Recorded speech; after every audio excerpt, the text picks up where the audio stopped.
Get ready, start. The appeal was dismissed by the learned Additional Sessions Judge, South East Saket Courts, New Delhi, by the order dated 25th March 2012.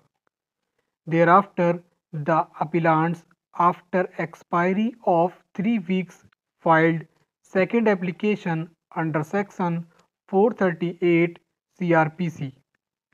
which came to be considered by the learned Additional Sessions Judge to Southeast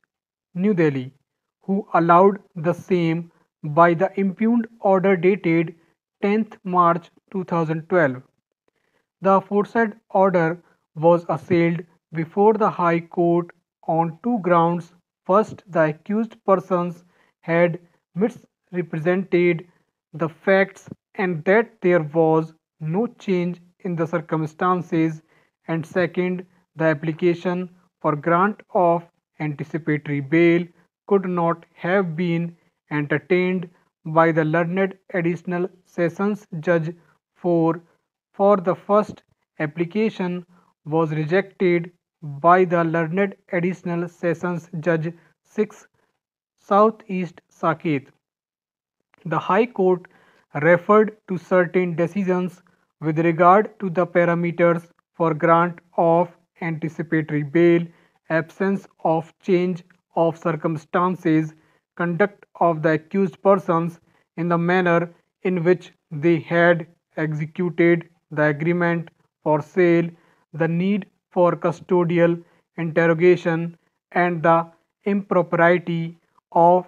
in view of the fact that another court had entertained the application for consideration despite the fact that the first application was earlier rejected by another court, and analyzing these aspects set aside the order for grant of bail.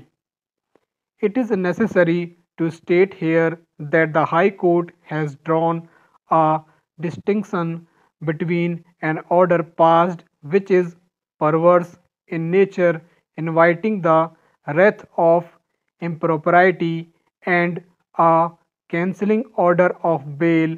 due to supervising circumstances after the grant of bail.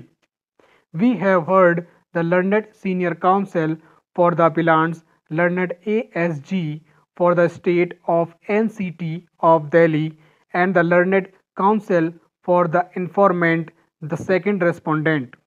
On a perusal of the order passed by the High Court, we find that it has felt disturbed that the second application under Section 438 CRPC was allowed by another additional sessions judge who had not dealt with the first application.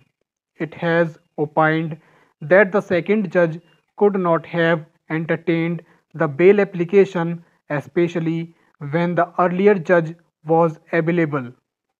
To elaborate, the additional sessions judge who has dealt with the matter on the first occasion had neither been transferred from said court nor had he become